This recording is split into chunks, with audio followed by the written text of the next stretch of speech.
All right.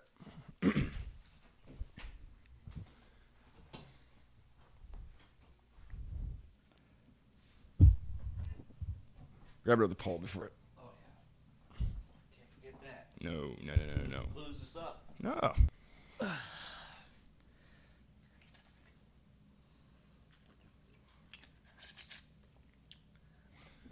There we go. Trouble vodka. All right. Get this snipping out of the way. I feel like Howard Stern.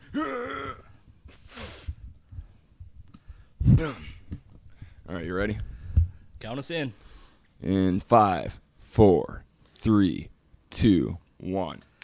Hey, we're alive from the living room. Chadwick Von Tippitt and Joshua 40 the Hard Way Johnson. Oh God, I hate you. I know it.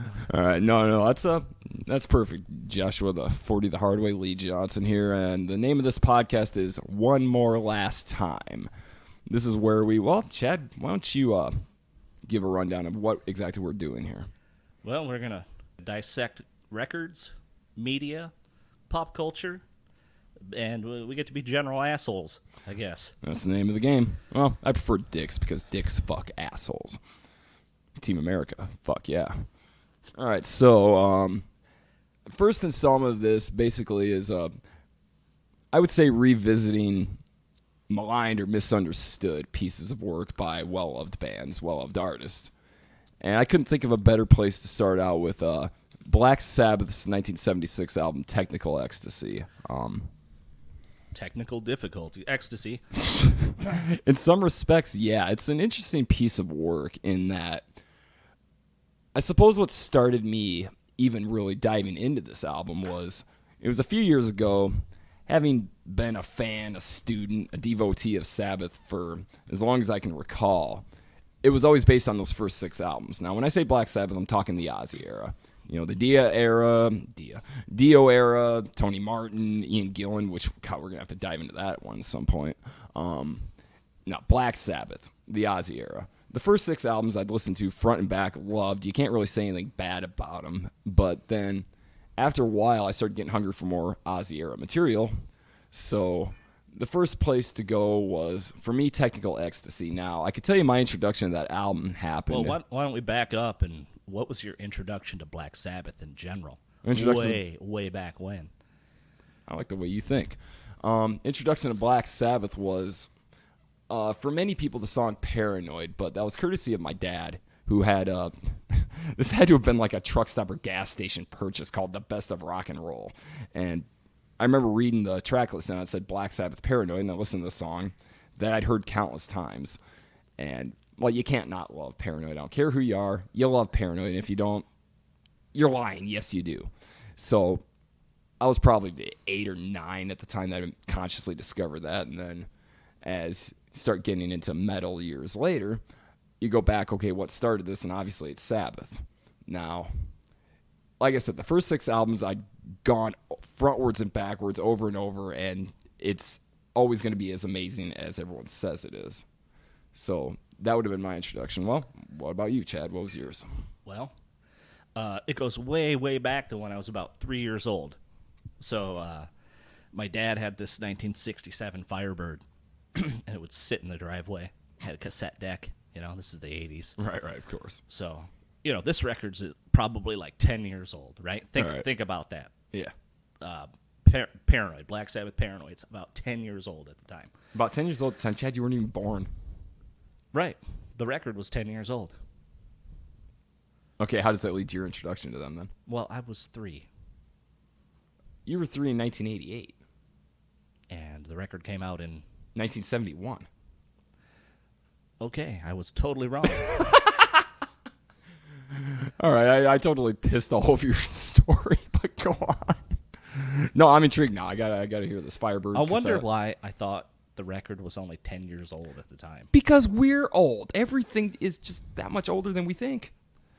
Jesus Christ. I know. The old balls sucks, man. So anyway, I used to make my dad put, the first side of Paranoid in, right? The side, yes. Yeah. So Iron Man would kick in, and I used to think that was like the scariest shit I've ever heard. Slash thought that too when he was on acid the first time he heard Iron Man. Yeah, that's it, and it stuck with me, throughout the years. I'm like, this is the most awesome, scariest thing you've ever heard. And that absolutely explains your views on music and my approach to music, in that you gravitate towards the scary shit. And for me, Paranoid, let's face it, is a brilliant pop song, but with a heavy underlining thing to it. Well, that was the Phil song. They were like, hey, we got like 2 minutes left in the recording cycle. What can you guys hammer out? And they nailed it. Spontaneity. They did it. Yep. So, no, that's great. I like that. Yeah, I'm such a huge Black Sabbath fan that when I was 19, my mom gave me like $100 for grocery money, and I immediately went to the record store, right?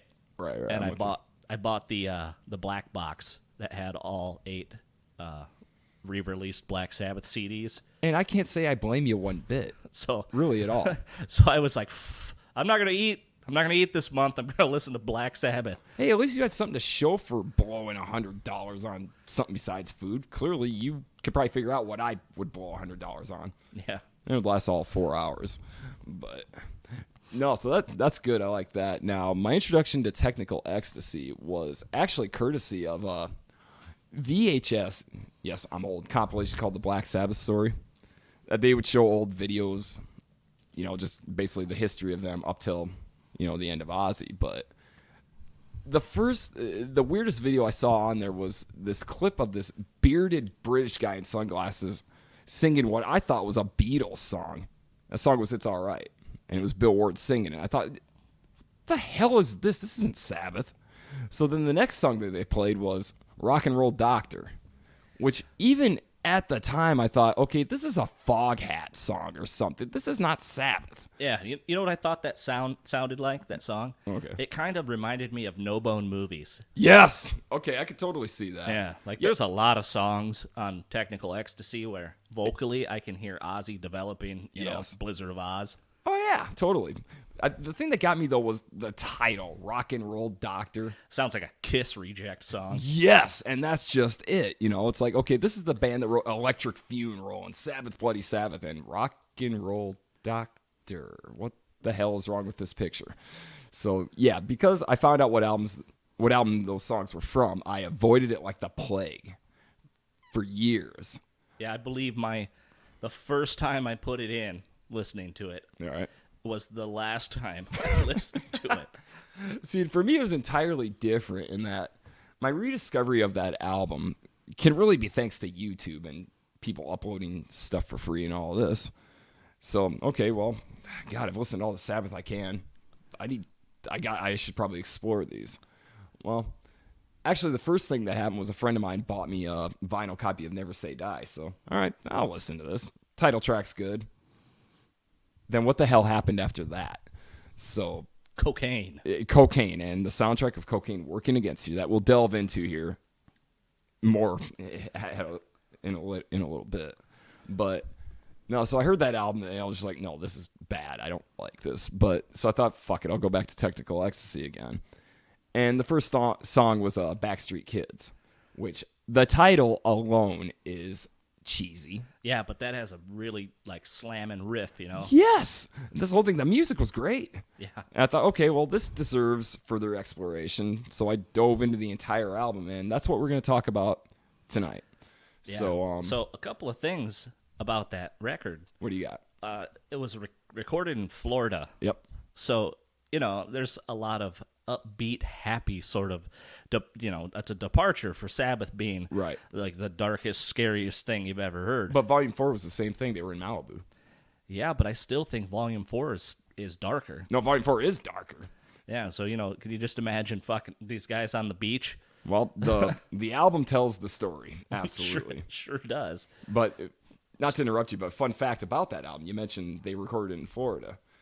The one fun fact I have about that album was apparently the Eagles had used that studio right before Sabbath did. Actually, around the same time, they were still recording. Were they really? Yeah. Okay. All I know is about the time Sabbath went in there, I think it was Geezer or possibly Ozzy who said that they had to clean blow out of the fucking recording console. Yeah, the mixing board, dump it over. Yeah. From the Eagles. From the Eagles. Now, it's no secret that the Eagles like their blow, but if you've done so much blow that even Sabbath is mortified and has to clean up after you, that's saying something. Yeah, so from what I understand, the Eagles were still recording, and they recorded Hotel California. Yep, that was the album. So they had to frequently stop recording because Sabbath was too loud. Okay, that I like. They were coming through the wall of the next door recording studio. Well, sure, compare the song Pretty Maids in a Row to fucking, well, anything Sabbath would do. Yeah. You're not going to, volume-wise, you're not going to compete, but yeah, so the record was mostly produced by Tony Iommi. Right. So, well, he's the guy. He's the leader of the band, Oh, absolutely. But his motivation was to make them sound more radio friendly at the time. Which is another point that we'll go over with the overall sound of the album was the keyboards. Oh, I suppose mission accomplished because it sounds like whatever band from the mid-70s. It's easily their most dated album by far, which for me personally works because I love 70s music. But yeah, you can't help but notice just this presence of keyboards that doesn't go away. No. There's one of the songs. What is it? You Won't Change Me. Yep. It has like a really good intro riff. Yep, and then goes into the then keyboards. Suddenly there's keyboards. See, and that's the worst part is I liked the keyboards though. I thought that was just they were phased and spacey sounding. Yeah, I mean it definitely fit the time period if Right. like other bands. Oh yeah, for sure. And that's where you get into the lyrics too. Yeah. The lyrics are very self-referencing. And that's not a good sign for a lyricist. If you have to go back and sing about the Hand of Doom that you sang about fucking 5 years earlier, you're starting to run out of ideas. Starting. And then a line like, nobody I know will ever take my rock and roll away from me. Who the hell wrote that? That's not a Geezer lyric. It's a Paul Stanley lyric. Might be an Ozzy lyric. Well, it's a great Ozzy lyric, but that's the whole thing about Ozzy is Ozzy's genius was hooks. He was the guy that could come up with the hook. And the hooks were what made Sabbath, as far as I'm concerned, as big as they were because they were evil sounding, heavy sounding. The lyrics were very cerebral, very dark. But Ozzy could come up with like a sing-songy kind of melody to put that over because he was just a student of the Beatles. That's why people can sing Paranoid, or you can even sing Electric Funeral, and somehow a song about nuclear war works. That, to me, is the genius of Ozzy. But, so, okay, within the template that you wanted to set for this whole podcast, all right, we've already set up our discussion of technical ecstasy. There are other things you want to talk about, like what are we listening to now and things of that nature. Oh, let's just kind of interject, All right. a little things. We'll take a break from slamming and praising technical ecstasy Right. to talk about some other stuff going on. Okay, so like there's some music news. what do you got? Okay, so I a headline caught my eye about the clown from Slipknot being into fashion. And it caught my eye so much that I read the article and I thought it was fake. I thought it was just kind of him putting everybody on. Right. But no, it was real. There was a photo shoot. Like GQ fashion? No. More like artsy fashion, but like wearing like Gucci and I see. all those other fashion clothes that I probably don't know about. I could see that for the only reason that Sean Cran, is that how you say his last name? Cran? Sure. Something like that. Clown. Sorry, Sean, if you're listening. Clown. The clown, yes. Number 6. But, no, his whole thing is aesthetics, I mean, granted, they took on a very dark, disturbing side with Slipknot, but the aesthetics were... It was the music that kept people there, but the aesthetics were what grabbed the attention. Oh, of course. I mean, just like Gwar. Gwar. I love Gwar. Nothing against Gwar, just never really listened to him myself, but... Hey, there's an episode for another time. Oh, Lord, you're going to make me listen to Gwar? You sure as hell You already are. made me listen to Sleep. That's fine. All right, fine. You make me listen to Gwar. I'm making you go through the Poison discography. I knew that was coming. Of course you did, and it's going to happen. And you'll find out that, well, as far as I'm concerned with Poison, C.C. DeVille was a coke-addled fucking genius. I wouldn't say genius. Genius with a J, right? Yeah, but still a genius. Okay. And Bret Michaels knew what his audience wanted and gave it to him. You can't really fault that. But So some more Music news. Yeah. Chris Novoselic Okay. stirred up some shit. Oh shit! Help me out here. What did he do? Oh, he was like, oh, what the hell was it? Something about Trump knocked it out of the park with his Right, I know what you're talking about. the riot speech, the police speech, the law and order speech that he gave. Which, coming from Chris Novoselic, That doesn't really make made any my sense. head spin. I know the dude's into politics, Yeah, but like the left side of it. or even up to the middle. But why would you? That's Why would that particular person be like, yeah, he knocked it out of the park? That's about as jarring as when I heard that Johnny Rotten was an ardent Trump supporter. Yeah, I saw that too. Which kind of doesn't surprise me because Johnny Rotten was just the pure middle finger, fuck you attitude guy. So I could see the initial reaction to Trump being, oh yeah, this is great. But no, this is not great. But yeah, so that's... Now every time I listen to the Sex Pistols, I gotta think, God damn it. I can't enjoy this anymore. Well, if it makes you feel any better, feel the same way about Poison. Oh, that's good. Bret Michaels is still defending his old boss on The Apprentice. Oh, boy. Because of course he is. Sorry, Bret. But anyway. And another really interesting music article I read about was came from Steve Vai around the time when he was in Zappa's band. Yeah. Okay. Right. I guess one time him and Zappa got together with Eddie Van Halen and jammed. Oh, I bet that was fun. I bet that was off the wall. So one of the weird things is they didn't record it, and Frank Zappa was notorious for recording everything. So either it was awesome, or it was terrible. Well, yeah, it's hard to say. I mean, but that's the thing about Eddie is the thing that stands out to me is when he was on Saturday Night Live. It would have been around like '85, and he sat in with G.E. Smith and the Saturday Night Live band. Okay. And the thing is, he's still doing like his whole Eddie tapping and all of this. But God damn it, it worked. That's a genius. Eddie, when he's on, is a musical genius because that's all he does. That's all he thinks about. And he made the finger tapping work with the G.E. Smith Saturday Night Live Orchestra. But let's see, music news that I've been privy to, or whatever I've been listening to now. Unfortunately, I hate to say the only new music I've listened to is old music I've been finding. The soundtrack for the movie The Apple, for instance. We were talking about this movie. Well, who's on that? Who's on that soundtrack? Like, nobody famous, but George Clinton was the musical director for that movie. If that tells you how screwy that movie had the potential to be. And it is. But, no, I found myself... All I can think of is that movie Good Burger? No, I don't. Oh, well, there's a scene where George Clinton is in an insane asylum. Right. And there's like a musical number, so every time someone brings up George Clinton, that's the kind of craziness I envision. This movie is like that. It is... From what I've read about it, basically the whole thing about The Apple is it's one of those movies that once you somehow get to see it, you become engulfed in a mission to make sure everyone you know sees it. It's almost like you have to create your own self-help group for having watched this absolute insane shit show. But the damn thing is, some of the songs on there, well, they're perfect late 70s, early 80s crap, because the movie was released in 1980. It was supposed to have been a Broadway musical, but they had to make it a movie. But there's one song on there, a song called Speed, that in the right frame of mind watching it is probably the most disturbing yet catchy song ever that you will not get out of your head. And it's all about, well, the United States popping speed. So yeah, that's what I've been listening to. Or going even further backwards, seeing as how quarantine is just causing people to binge watch everything. The wife and I have been watching Trailer Park Boys.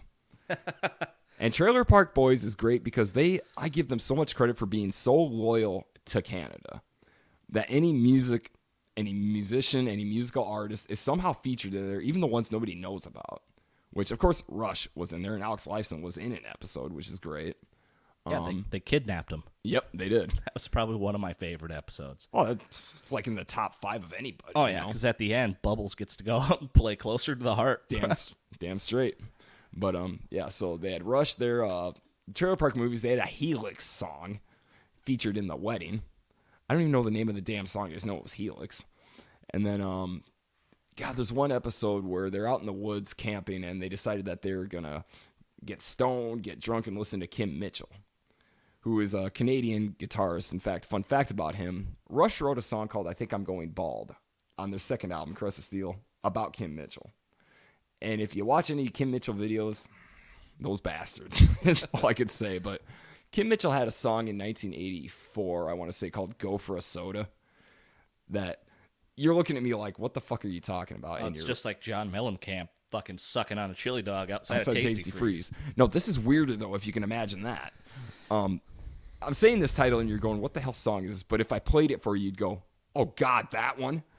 Because nobody knows what he's saying. But, yeah, he's literally singing Might As Well Go for a Soda. But there's this whole scene in this episode where it just revolves around that song. And so help me, I have listened to that song 5 times a day, every day for the last week. And now my wife is addicted to it. She'll walk in the house singing, Might As Well Go for a Soda. God damn it, Josh. Like, blame me. I didn't put it in the episode. But, yeah, so that's the crap I've been listening to, is just rediscovering old, weird, obnoxious stuff that, you know what, is brilliant in the fact that it's catchy, even if it makes literally no sense. Watch the video for Go for a Soda sometime, and you'll really question Canada. Oh, I'm gonna watch that, and then I'm going to watch the Trailer Park Boy episode.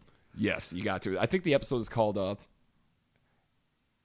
Some People Don't Have Wings. Angels Don't Have Wings, so we call them friends or whatever the fuck. I don't know. But it was connected to the Patrick Swayze training. Oh, okay. Yeah. Yeah, so... and Sebastian Bach, another Canadian artist they feature on there. So what I watched this week, or this past week, was Metallica released concert footage from Salt Lake City in 1997. Okay. So this would have been the Cunning Stunt Tour. Yes, that's it. You're right. Which, I've seen the actual release of that multiple times. Right. I think I watched it once, and I couldn't handle James Hetfield singing vocally correctly. Yeah, so I'm a big Metallica fan, but right. But I watched about 20 to 30% of that, and I went, that era of Metallica definitely gave birth to Nickelback. Oh, dude! First of all, that is the most genius thing you've said yet. I never clocked it, but as soon as you said it, you're right. It was hard riffing, but like gritty yet intelligible vocals. And it's safe for everybody. Safe for everyone. That's right. Yes. And it's not that... that's the whole thing. It's like, I don't ever like to say anything sucks, because that's subjective. People like Sonic Youth. And Lee Ranaldo cannot play guitar. But it works for them. So you can't really say something sucks. It's just... you can only say, why do I not like this? And that's how we go into technical ecstasy. Yeah. So the cover art on that record... Even Ozzy hates it. Was done by... Hypnosis? With a G. Hypnosis. Yep. Did you know they also did UFO's Force It album cover? Yep, Force It, and I think they did it, Force It, No Heavy Petting, Lights Out, Obsession. Yeah, that sounds... Pink Floyd's album covers. Yeah, sounds about right. And that's what they came up with. I can't get over the fact that it's 2 robots banging, spraying robot sex juice all over each other. 2 thoughts about that. Number 1, I'm guessing the curvy one is the female robot. Yeah, I believe that's how the artist broke it down. And the other thing too is here's the subtle genius of it. All right. So listening to this album one particular night, my 10-year-old comes up and he says, "What are you doing?" I said, "Well, I'm listening to this album." And she looks at the album cover and she says, "Is that inappropriate?" I looked at her like, how do you possibly get inappropriate out of that?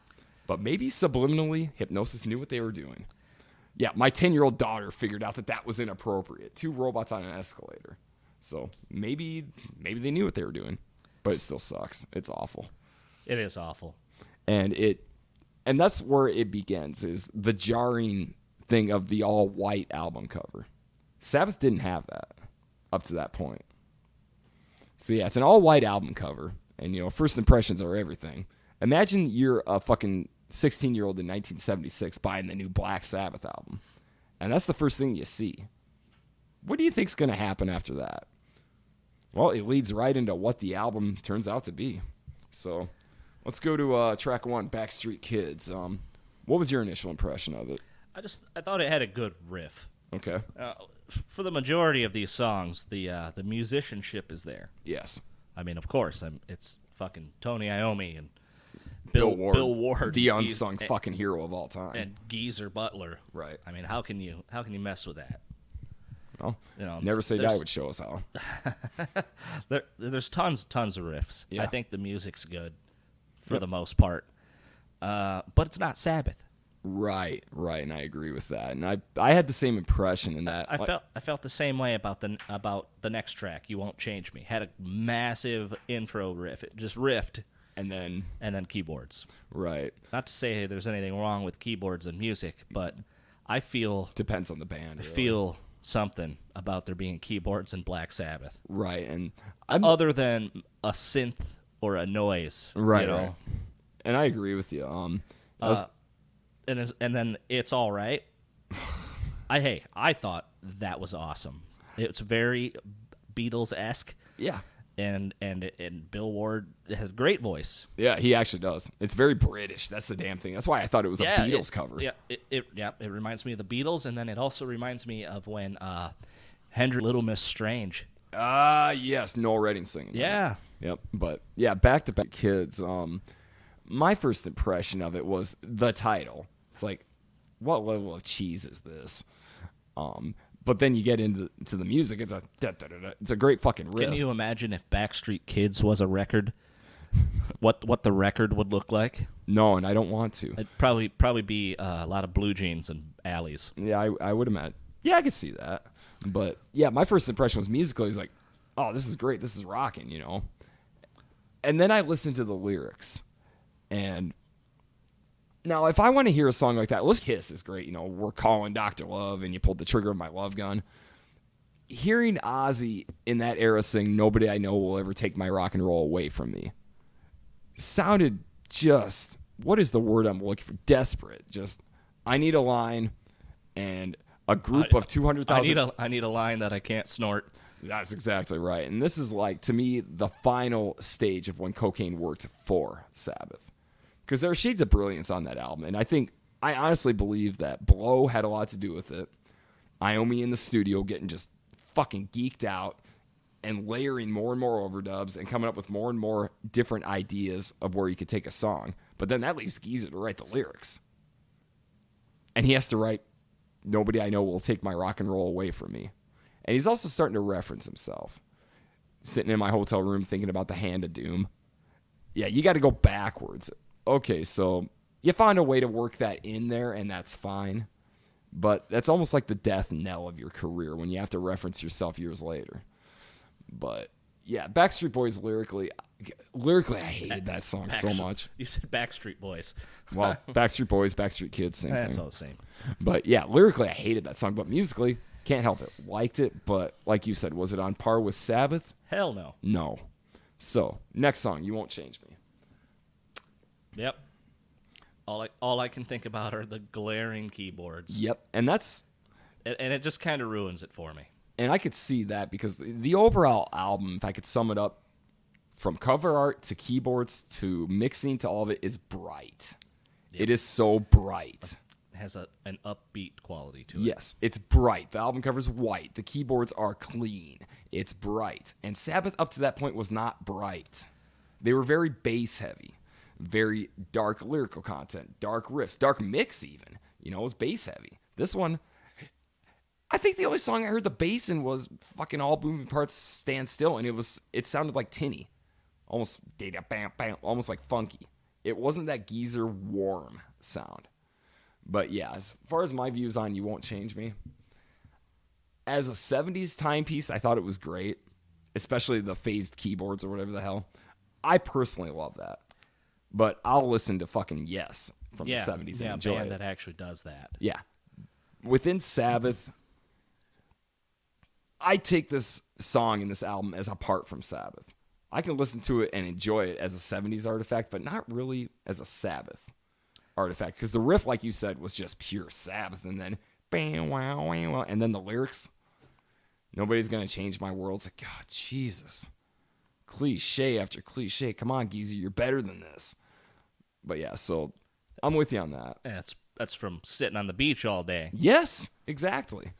And that's the kind of the whole thing about it is the only thing I really enjoy about that track, aside from it being a 70s artifact, is it doesn't end when you think it's going to.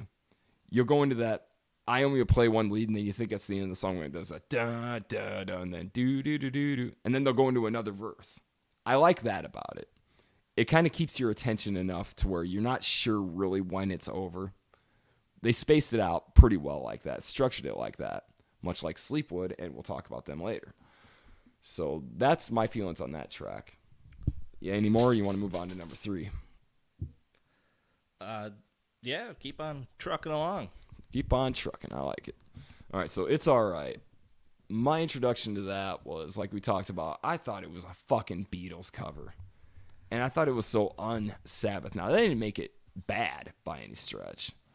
It just made it not Sabbath. And when you're a 17-year-old metalhead and you want the heavy and everything else, why is this guy with a beard singing about your friends and neighbors and everything else? It disappointed me then, but having revisited it years later, it's a great song. It truly is. And this is also the band that had Changes on Volume 4. Right, which is infinitely better than, I think, anything on this record. Really? Yeah, I think that was put together the right way. I'm not going to disagree with you, except to say infinitely better than anything on this record, because there's moments on this record I really like. And Yeah. Changes is the song that I skip on Volume 4. Well, that and FX, of course, but I think Bill Ward, for as abused as he was in that band, at least got his moment. And it was his moment when Axl Rose is covering that during Guns N' Roses shows and covering it well. Yeah. Axl covering that kind of brought it to light. It's like, this really is a good song. Yeah, So, and I don't think anyone in the band ever didn't think it was a good song. right. Otherwise, I'm pretty sure Bill Ward even got Ozzy's blessing to sing on it, if I remember correctly from what I've read. right. So it's not like they were like, fucking, hey, Ozzy's passed out. Let's go cut this track. Sure. This was a Ward joint, and they made it that way. Right. And yeah, for that I like it, and well, that's about all I really think about that song. So Yeah, so I took notes like I'm some kind of rock journalist. well, isn't that kind of what we all are anymore? We're not playing shows. No, so anyway, my notes for the next song, Gypsy. Oh, Gypsy. Now I'm gonna stop you right now and just say this is my favorite track on the album. I figured you would say something like that. Of course. Here's my note. What are yours? This is the only thing I wrote about it. Oh God. Kind of lame. Because even right now, I probably couldn't tell you how that song sounds. See, and that's for me, I guess. Okay, I'll be the one to dive into this one then. All right. Kind of lame. Shit sandwich. Condition terminal. I like it. All right. So for me, that's my favorite track on the album. And it's that way for so many reasons. First of all, you got that great, awesome drum intro, which once again, Bill Ward not getting the credit that he's due for the shit that he could pull off. But it's that first chord and the first 4 of them that the way the keyboard backs it is just bright and punchy in a great way. That grabbed me right away. Ba, ba, ba, ba. That to me, I wish they could have used more of that in the song. But yeah, that got me. And then the first 2 lines, this is where Geezer's finally coming back to life as a lyricist. Watch the universe at the end of another day. Fatalistic ships sail on distant shores. That's beautiful. That's powerful. That's heavy. That grabbed me. And then I'll give you this, Chad. It kind of starts to wane a little bit. I mean, you have the next series of riffs that that sounds like Sabbath. But then the lyrics start getting a bit weak. She was a gypsy woman. All right, fine. She was as tall as the day. How tall is a day? Anyway. Very tall. Evidently. So you start going into that, but my attention's still on it, and then the keyboards. The dreaded keyboards. But for me, they work in this song. I can live with it. See, Within this song, I can really live with it. I thought I had a note about keyboards again, but I don't. Okay, so I'll keep rambling then. But I like how it paints a picture, but the damn thing is you go from alternately brilliant lyrics to alternately really not even trying lyrics. Read my fortune, then she read my mind, didn't like my thoughts at all. Oh yeah, that's probably why I thought it was lame. Couldn't come up with anything better than that. But the line, "Gypsy woman, you're a devil in drag," is a fucking great line. Oh yeah, and that's a great segue because the next song, "All Moving Parts," Stand Still. Yeah, it's about a transvestite who becomes president. Yep, and that's where final thoughts on Gypsy are pretty much that. But still, it's my favorite track. But yeah, back to great segue. Yeah. How do you even derive that from the lyrics? I had to read the explanation before I figured out what the fuck it was even about. But once you know what it's about, well, this is a pretty good lyrics. Because once you know, then it tells the story. All moving parts stand still. Right. I like choking toys and all that. Mm-hmm. That's a pretty good song because I always lead at the beginning as pure Sabbath. Yeah, I must like. I think I've trailed off at the end of this record because my notes are very sparse. Well, it doesn't get any better, I'll be honest with you. Like I said, rock and roll doctor sounds like No Bones movies, and I think that's the most positive thing I could say about it. It does. The first time I heard Rock and Roll Doctor was on that compilation video, and I just remember the riff, dun, dun, dun, dun, which is fine on any other record but a Sabbath record. And then the title Rock and Roll Doctor. And it's the thing that bothered me the most about that song, believe it or not, wasn't the riff, not to quote Lars, but the stock riff, or even the lyrics that should have been on a Bad Company album, but it was the clangy piano in the background. That bothered me. That bothered me when I was 17. It still bothers me now because if you took that goddamn piano out of it, it may have been a kind of passable track, but the piano reminds you that this is the 70s. I'm trying to be successful in the 70s, so put a piano in the back. That'll be good. Right. But so let me ask you this. What do you got? When you listen to this, what format did you listen to? Because I have the CD, of course, and then I'm able to stream it on the internet like every other asshole out there. I'm that asshole. That's how I listen to it. And I also have the vinyl. Like original issue or? I'd have to double check, but I'm pretty sure it's the original. If it's original, I want it. Well, no. Well, damn it. I've been looking for this one because believe it or not, I enjoy this album enough to play it on my stereo. But no, I've been listening to it on YouTube like any other, well, as you said, asshole. And yeah, that was the whole thing is Rock and Roll Doctor just was the laziest song I think they did on this album. He's going to blow you away. Gee, what are they talking about? I mean, come on. Got to sing a Rock and Roll Doctor. Exactly. Even Ozzy knew to yell it towards the end. But yeah, fucking, that bothered me. It was just the least they tried. You know, maybe this will be a hit. Well, no, it wasn't, and it alienated all your fans. So, all right. So, the next song, She's Gone.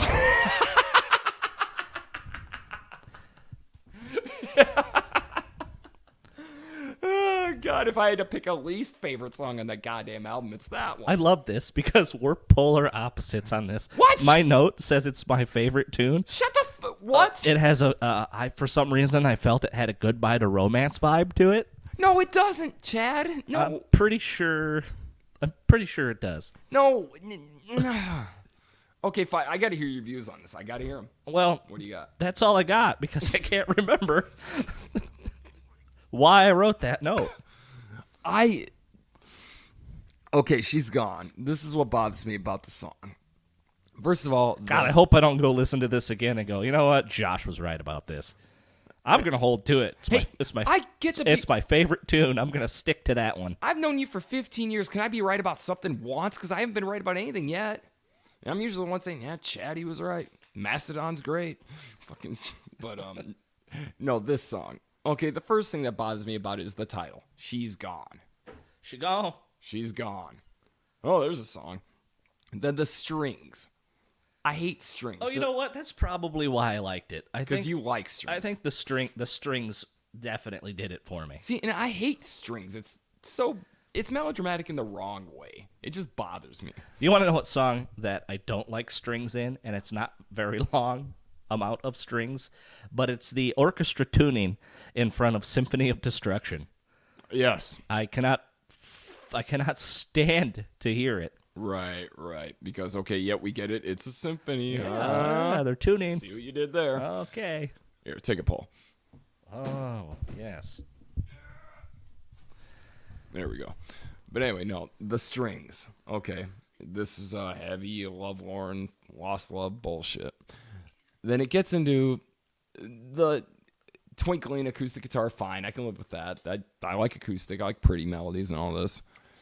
Oh, yeah, that's also why I liked it, because when Tony Iommi plays acoustic guitar, it's magical. Yes, Magical.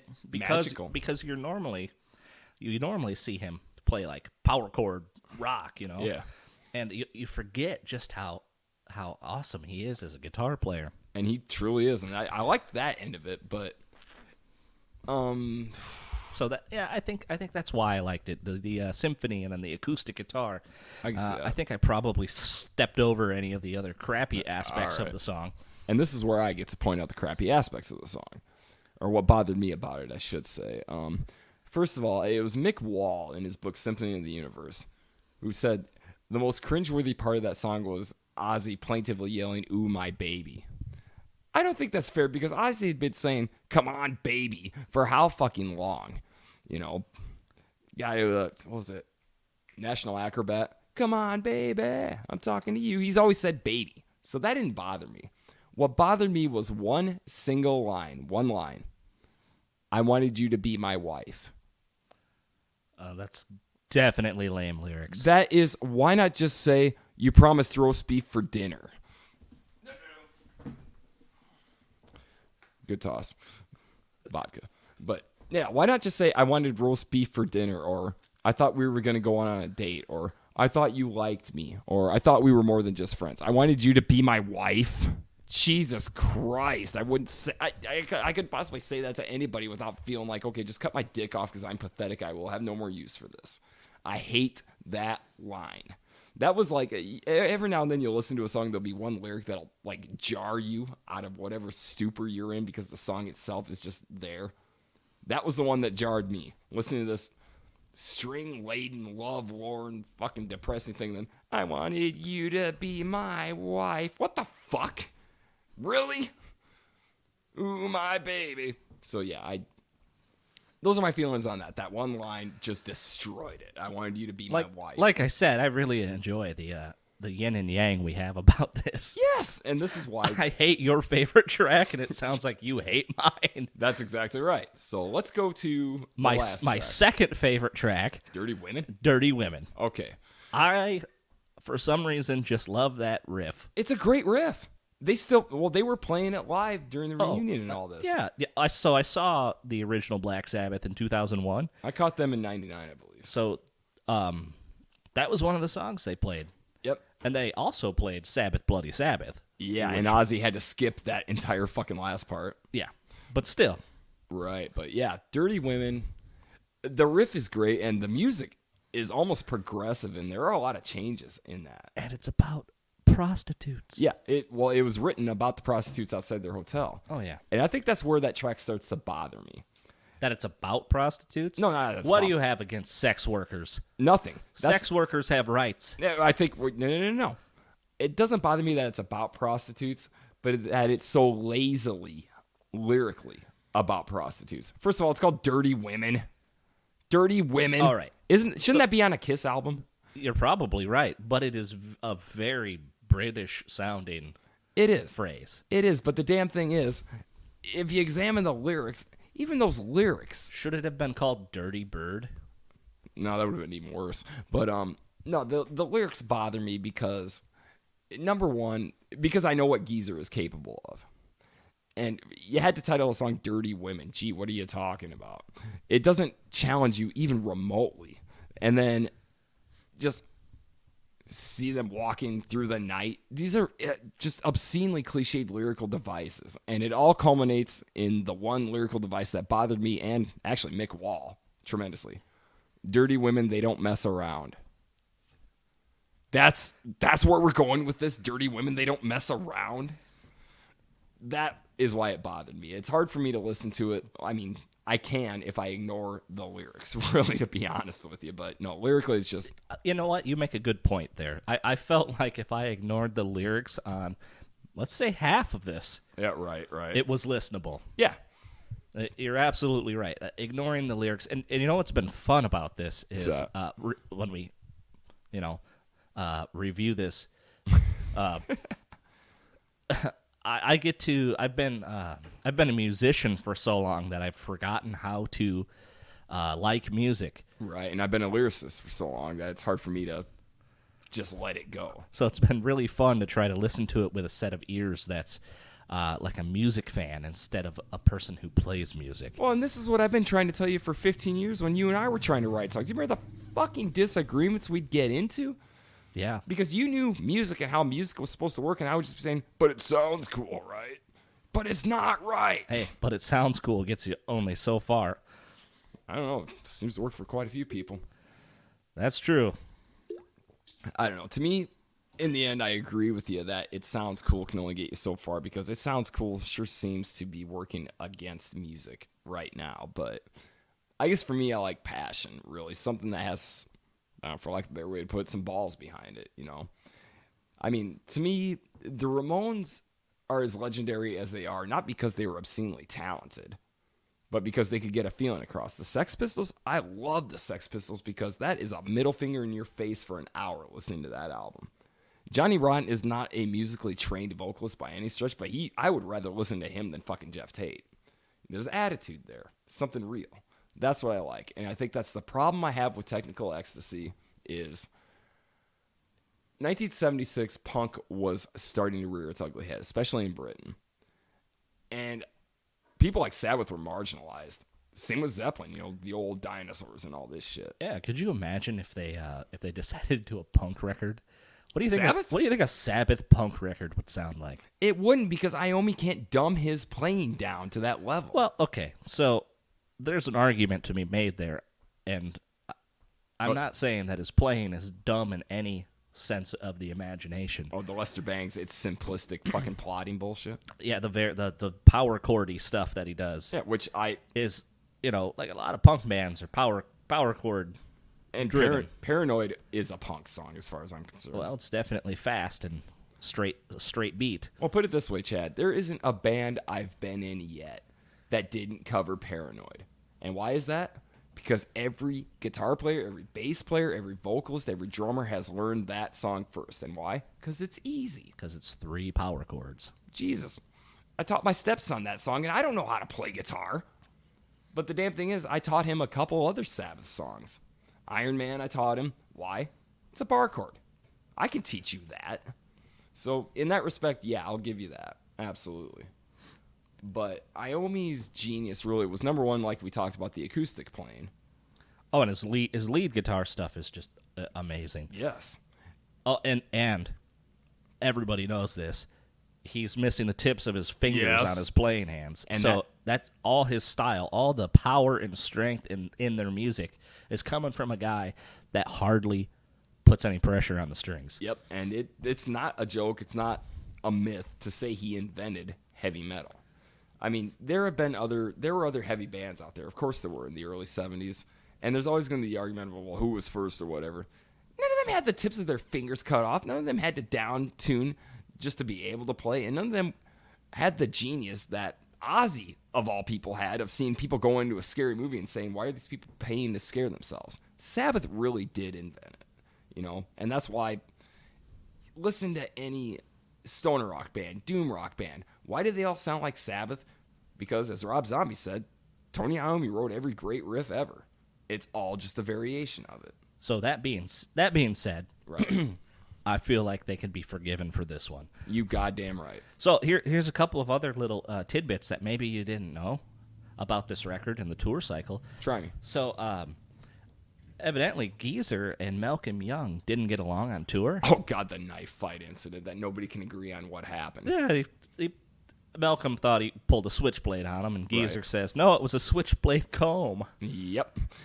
I look at that story as, really, I don't know what to believe because it could go either way. Either one of them could be right because at the time, Malcolm had Napoleon syndrome. That short little guy. So who would win in a fight? Geezer the vegetarian or Malcolm the midget? But this is also Geezer at his coked up, drunken height. But Malcolm being just pissed off enough at the fact that he was born short that he doesn't have any fear. I don't know who would win the fight. I got to be honest with you. Kind of the same with Bon Scott, Just scrappy little fucker, but, he could fight. And he wasn't afraid of getting his teeth knocked out. And that's why I've always said the one band I would never want to fight would be Rose Tattoo. You ever seen what Rose Tattoo looks like? I don't believe I have. They are hideous, ugly, rough-looking motherfuckers all covered in ink, and they're Australian, and they don't give a fuck. You couldn't possibly do anything to them that would fucking cause them any grief. They'd kick your ass. That's why they're the band I wouldn't want to get in a fight with. Because what are you going to do to me? You can't fucking make me uglier. You can't fucking make me look any rougher. Those are the guys you don't want to fight. Now, Geezer and... That's just how I see it. Ugly dudes. You don't want to fight ugly dudes. No, you don't, because what are you going to do to them? Nothing. But, yeah, as far as who would win the fight with Geezer and Malcolm, Christ, I don't know. And I don't know who to believe in that story, because Malcolm, boy, he drank his ass off, too, at the time. So his recollection might be off. But Malcolm was also the type of guy that, according to Nikki Sixx, he tried accosting him and fucking had to hold him off just with a hand. Don't bite me, you dog-faced fucker. Yeah, you and what stepladder, pal? Well, fucking Nikki Sixx is a giant anyway. Nikki Sixx is tall anyway, and during the Shout era, he was wearing those fucking heels. Oh, yeah. And Nikki was a scrapper, and that's where I always found it kind of funny when you used to get in these debates when I was in high school with my bandmates of who was the bigger badass, Metallica or Motley Crue, and they would always say, Motley Crue are pussies. I'm like, go tell Vince Neil that. He's pretty, but he don't give a fuck. He'll fucking fight. Go tell Nikki Sixx that. He wears fucking makeup, but he's had his ass kicked by the LAPD, and he'll get in fights. No, but the only badass in Metallica, as far as off the record, was James Hetfield. Very tall, fucking intimidating guy, but even Dave Mustaine said that James had a habit of starting fights and letting Mustaine finish them. So I saw this video. It looked like security footage of James Hetfield walking through their recording studio. Okay. And one of their roadies or something jumped out at him to scare him, and he just straight punched this dude right in the face without thinking, and about lays him out. Right. Just reactionary, just clock right in his face. I could see that. I mean, James, he's a bigger guy, a taller guy anyway. And very intimidating, so. But yeah, that's. What the hell were we talking about? Oh, Geezer and Malcolm and everything else. But who would win in a fight? Obviously. I gotta say, I don't know. All right, at that, let's do final thoughts on this. All right, what are your final thoughts? My final thoughts are it's not so terrible that I wouldn't listen to it. All right. But it is a terrible Black Sabbath record. Okay, terrible Black Sabbath record, but is it a terrible record?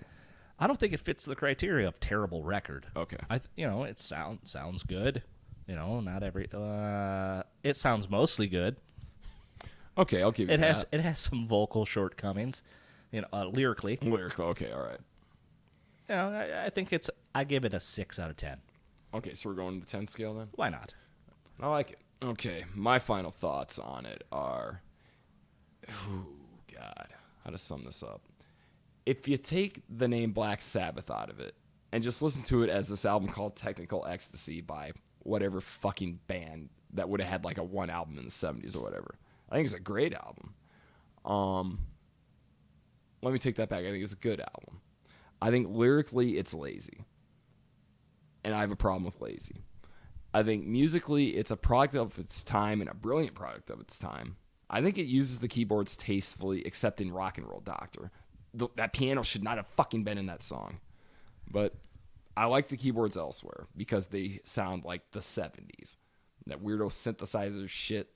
I like that kind of stuff. And in the 70s, it worked. Now, overall, I could see why Sabbath fans and even people in Sabbath really distance themselves from it. But that's an album I revisit quite a bit on my own because I genuinely enjoy listening to it. So I'm going to give it... Gotta say, I'm with you. It's 6. 6 out of 10. 6 out of 10. So we calling this round for this one? Yeah, we'll call this one over. All right. So till next time, this is Joshua. Chadwick von Tippitt. For one more last time.